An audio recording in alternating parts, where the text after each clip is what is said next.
Yo beste liefhebber, hopelijk alles goed met je. Welkom bij een nieuwe episode van Achter de Scherm.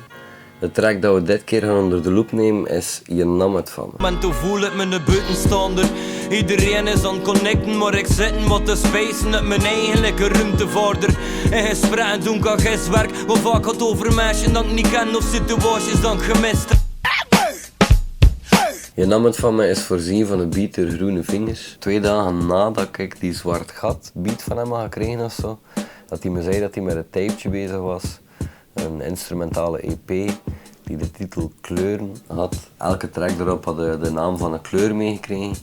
En dan een corresponderende titel, waarbij dat de eerste letter van de track dan eigenlijk gelijk liep met het kleur waarmee dat hij aan verbonden was. Maar hij was vrij snel overtuigd van het feit dat hij dat eigenlijk liever zou uitwerken, die tracks, in plaats van ze gewoon instrumentaal te droppen. En dus had hij ze dan doorgestuurd naar mij. Ik heb vrij snel Kriebel in mijn kop geschreven op een van die tracks, die ook op versificatie 3 staat, het album waar dat Je nam het van me op staat.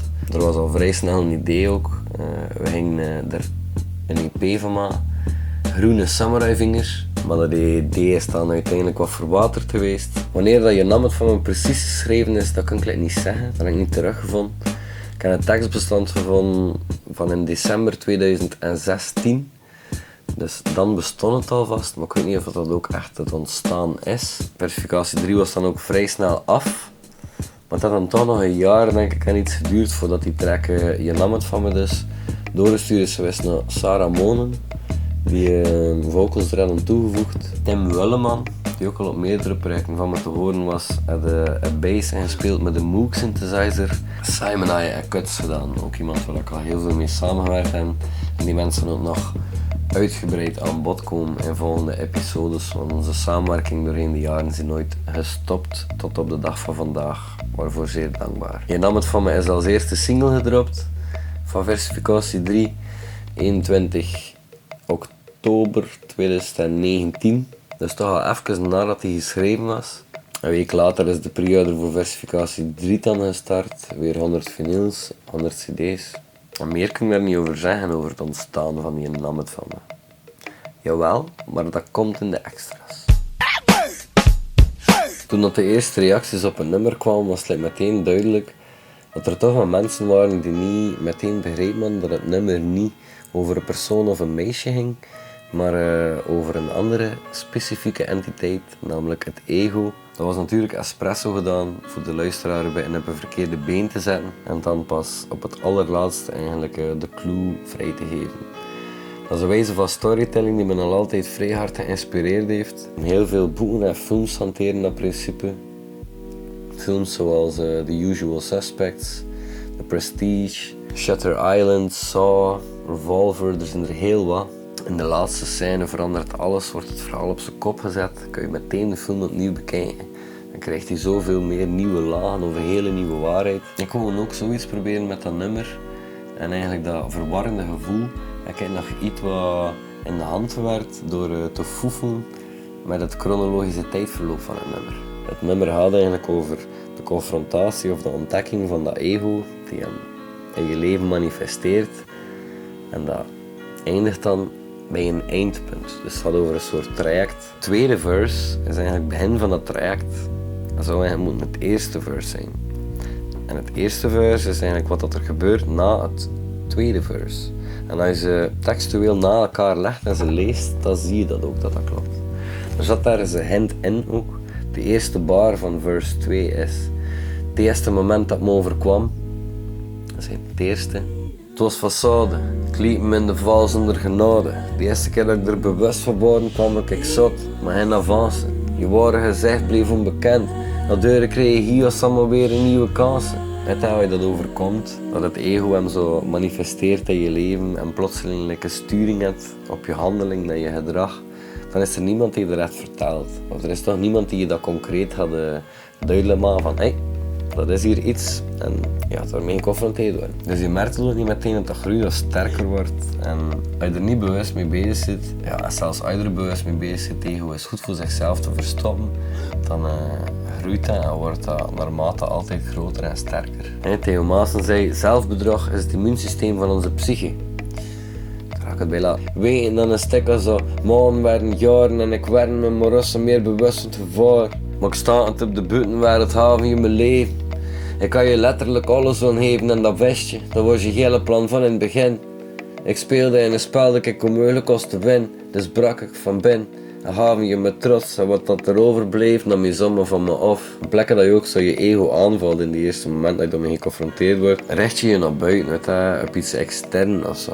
En word je net wijs gemaakt dat dat die externe wereld is die je pijn doet. En ga je dus alles eraan doen voor dat ego net te beschermen die je daarvan weghoudt. Dat is vrij moeilijk. Dus ja, dan volgt het eerste verse. Waaran dan kan je in een nasleep zitten van wat er in de tweede verse verteld wordt. Gevangen zijn door dat ego, de eerste confrontatie. En toen voel ik me een buitenstaander. Iedereen is aan het connecten, maar ik zit wat te spacen met mijn eigenlijke ruimtevorder. En gesprekken doen kan huiswerk, maar vaak gaat het over mensen dat ik niet ken of situaties dat ik gemist heb. Ja, die 4 bars beschreven echt het gevoel dat op een gegeven moment letterlijk heerste. Dat gevoel dat je zo ergens ziet, dat je zo mensen die zo in een kring staan en dat je zo bij je kring hoort. Dat je zo op dat punt komt waar je zo allerlei kring rondom je ziet en dat je beseft dat je niet echt een kring hebt wat je zo natuurlijk naartoe of bij hoort. Dus ja, die volgende bars gaan er ook dieper op in. Wat dat ze letterlijk ook weer betekenen. Ik zou het allemaal kunnen blootgeven, maar ik denk dat het leuker is als je het voor jezelf soms ontdekt en invult. Dan heb je het derde vers die eigenlijk de uiteindelijke confrontatie en de bevrijding omschrijft. En verdrinken in de spiegel. Bij de meeste druppel trok het me alweer. Ik was niet opgewassen tegen de grote golvende leegte. Dat me niemand leren zwemmen in verroden water. Verdrinken in de spiegel. Het ego, het gaat eigenlijk om jezelf te confronteren. Niet de buitenwereld. Maar we zijn dat zelden tot nooit geleerd geweest. Of mijn generatie toch niet, ik het gevoel. Waardoor dat een moeilijke rit is. Hè. Maar niet komt nooit voor niet. Je moet er tussen voor het licht te herkennen. Hè. Een nieuw leven. Ik kan het je wel geven, maar je nam het van me. Maar nu heb ik het eindelijk begrepen. Merci, ego.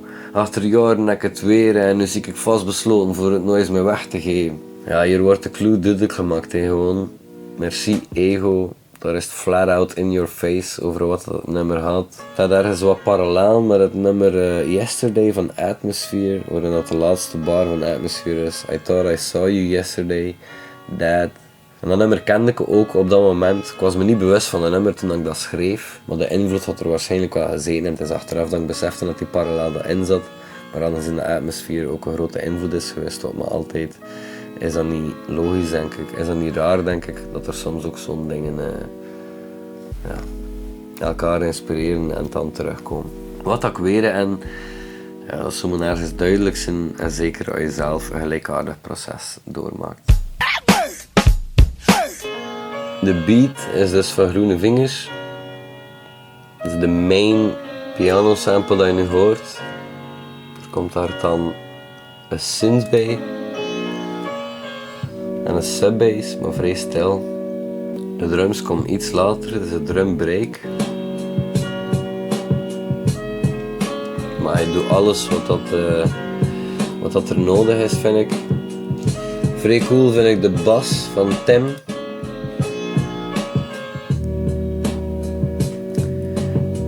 Die heeft dus al een bepaalde impact. Ik hoor nu wel dat dat waarschijnlijk een oorspronkelijke mixed sidechain is en dat dat hier nu niet zo is in de stems, dus dat geeft een beetje een raar gevoel. Maar dat is oké. De vocals van Sarah gewoon vrij dope. Ik hou echt heel hard van haar stijl en wat dat ze zich altijd zal ik toevoegen aan een nummer. Er komen hier nog percussie-elementen ook bij. Simon die ook een eerste tipje van de sluier legt met de cuts hier.